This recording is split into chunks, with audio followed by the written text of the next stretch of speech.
Beredar rekaman video yang diduga Gregorius menangis histeris melihat kondisi sang kekasih. Padahal anak anggota DPR RI fraksi PKB itu jugalah dalang dibalik kondisi DSA saat itu. Tampak Gregorius mengenakan atasan abu-abu dan celana hitam menyenderkan tubuhnya ke mobil, sementara DSA tengah ditangani oleh petugas medis rumah sakit. Isakan kencang anak anggota DPR RI itu mengisi video berdurasi 14 detik itu. Meski telah dilakukan pertolongan dengan kompresi dada atau CPR maupun nafas buatan, DSA dinyatakan telah meninggal dunia.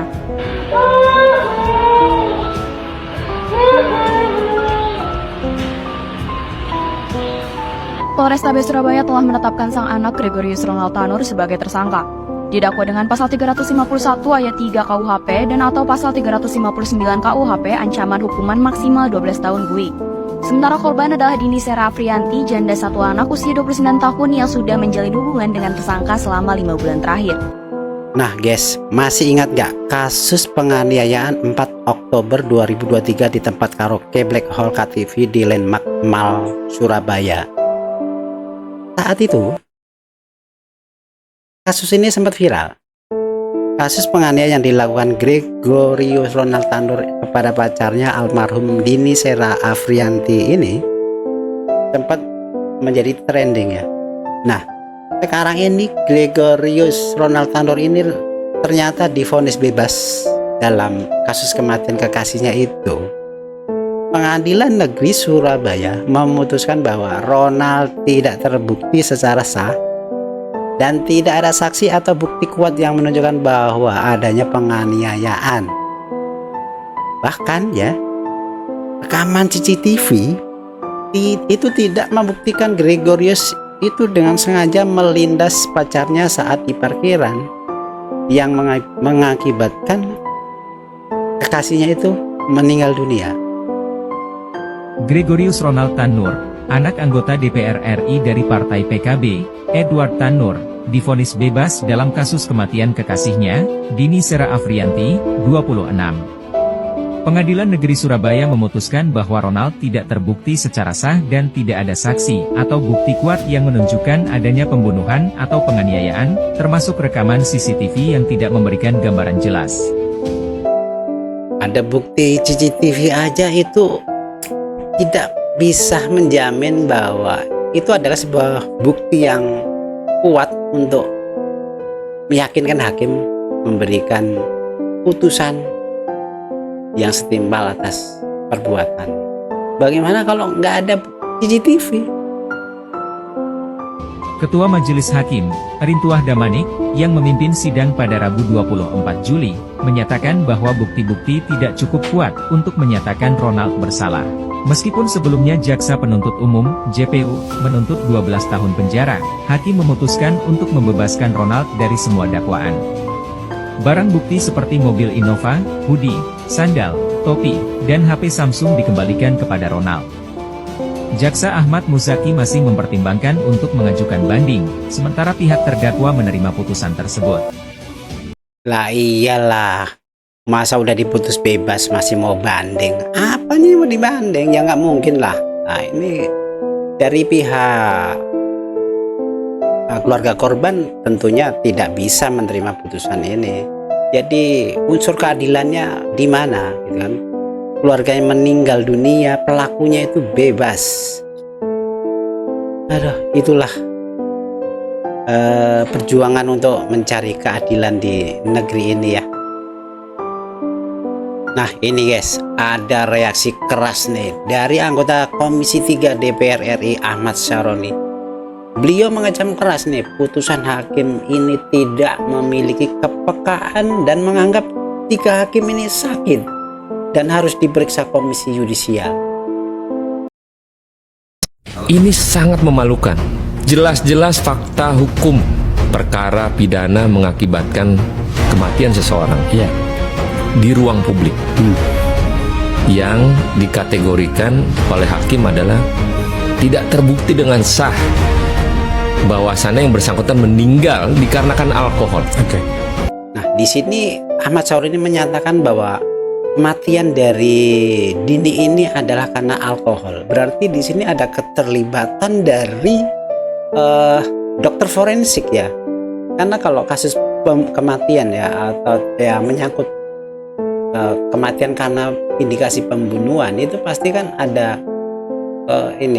forensik ya terlibat di sini, karena dari hasil dari forensik itulah yang akan digunakan saat di pengadilan. Ini kan bodoh sekali. Ini hakim benar-benar menurut saya adalah hakim yang penuh ketidakpekaan terhadap perasaan seorang anak perempuan. Ini saya bilang hakim-hakim ini yang bertiga, tiga-tiganya sakit. Jadi ini 3 hakim ini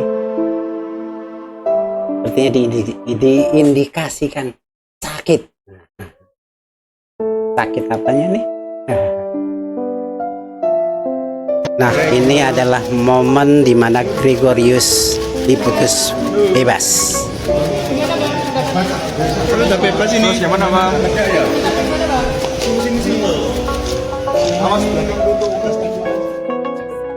Nah, ini adalah jejak digital dari ketiga hakim yang menangani kasus Gregorius ini.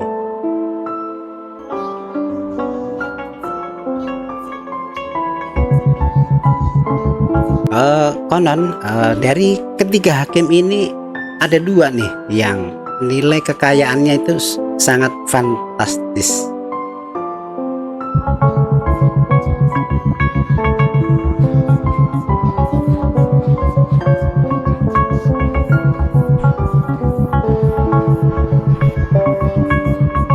Wow, 8 miliar coy, 8 miliar.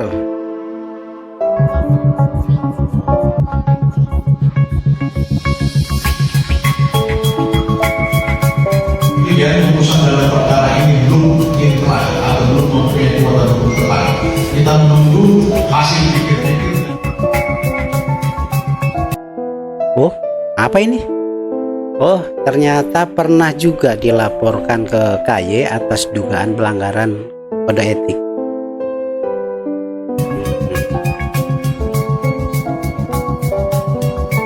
Kekayaannya 6,7 miliar.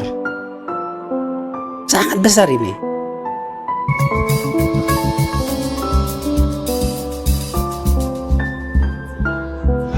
Upaya hukum kalau sudah lewat hari ke-8 tidak mengajukan kepada berarti putusan itu.